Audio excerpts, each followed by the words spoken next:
Alright gang, let's dive right into one of the most amazing and wild places on our planet, the ocean. Imagine you're hungry and you grab a snack. Out here in the big blue, every creature is part of a giant lunch line. We call that a food chain. It's a simple way to see who eats who. It shows how energy, the fuel that keeps us going, moves from one living thing to another. This happens every second beneath the waves. Tiny microscopic plants, phytoplankton. You can't see them without a microscope, but there are trillions. Along comes zooplankton, maybe a copepod. It gobbles up phytoplankton. Then a small fish, like a sardine, swims by and snacks on zooplankton. Energy moves again. In a flash, a bigger fish, maybe a speedy tuna, eats the sardine. And finally, at the top, an orca might eat the tuna. Like dominoes, each passes energy to the next. Delicate balance, every link matters. Now we just talked about food chains.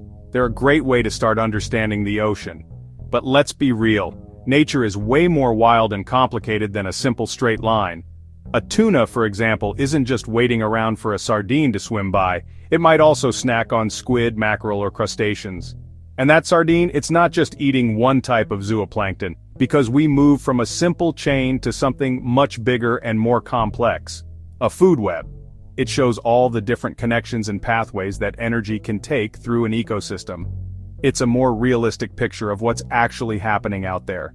That tuna has a whole menu of options. It might eat herring one day, and a small octopus the next. At the same time, it has to watch its back, orcas, sharks, and more. Suddenly, you can see all these different lines crossing and connecting.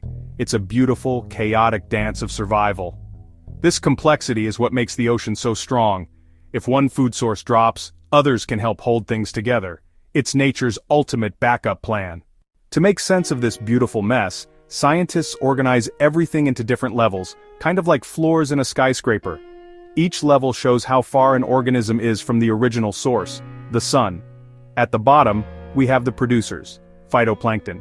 They make their own food via photosynthesis. Without them, the ocean food web couldn't exist. Next are primary consumers, herbivores like zooplankton, sea urchins, grazing fish and snails. They transfer the sun's energy from plants to animals. Above those are secondary and tertiary consumers, the carnivores that eat herbivores or other carnivores. A sardine that eats zooplankton is a secondary consumer. A tuna that eats sardines is tertiary. At the very top are apex predators, like the great white shark or orca. Nothing hunts them. They are the final stop for energy on its journey up the trophic levels. Trophic levels form a pyramid because energy and biomass shrink as you move up. Billions of producers at the bottom, fewer primary consumers, even fewer predators above. There just isn't enough energy to support large populations higher up.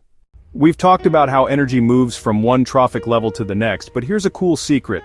Not all the energy makes it. Imagine you have a big pizza. When you eat a slice, you use some energy to stay warm, move, and live your life. Same for animals. A sardine uses most energy to swim, breathe, and grow. This leads to the 10% rule. Only about 10% of energy moves up to the next trophic level. So what happens to the other 90%? Much is used for moving, growing, and life processes. Some is lost as heat. Some is locked in inedible parts like shells and bones. Imagine 1,000 units in phytoplankton. Zooplankton store about 100, small fish about 10, a bigger fish about 1. The other energy is used or lost. It doesn't make it up the chain. You can see available energy drops dramatically at each step. That's why billions of producers are needed at the bottom and only a few top predators at the peak. An apex predator must eat many prey to meet its needs. In every great story, there are key characters whose actions change everything. A keystone in an arch might not be the biggest stone, but remove it and the whole arch falls. A keystone species is an animal whose presence has a huge effect on its entire ecosystem. Without it, the whole food web can fall apart. Keystone species can be predators, herbivores like parrotfish, or engineers that change the environment like coral builders. Sharks help keep populations in check, removing the old, weak, or slow, keeping communities healthy.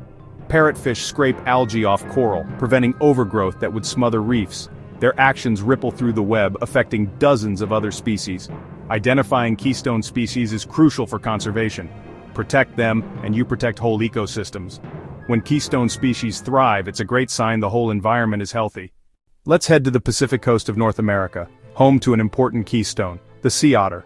Playful, furry mammals. More than just cute faces. Sea otters dive to the seafloor, pick up sea urchins, and crack them open with rocks.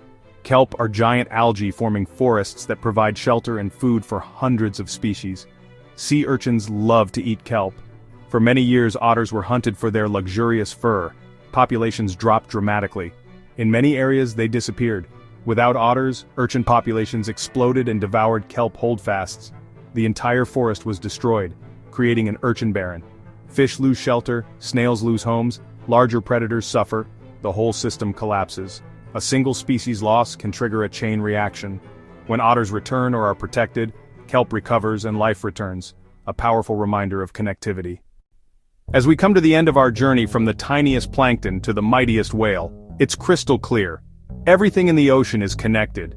We started with a food chain, a straight line of who eats who, then expanded to the tangled, beautiful food web where every thread matters. From tiny plankton, to small fish, to the apex predators at the top. Remember the 10% rule. Energy decreases at each step, shaping who can live where. Keystone species like sea otters and parrotfish have outsized roles. Their presence protects whole communities. Protecting these connections means protecting the breathtaking diversity of life that makes our blue planet so special. So next time you look at the ocean, remember the invisible network beneath the surface. Every creature matters. It's a wild world out there, and it's all connected.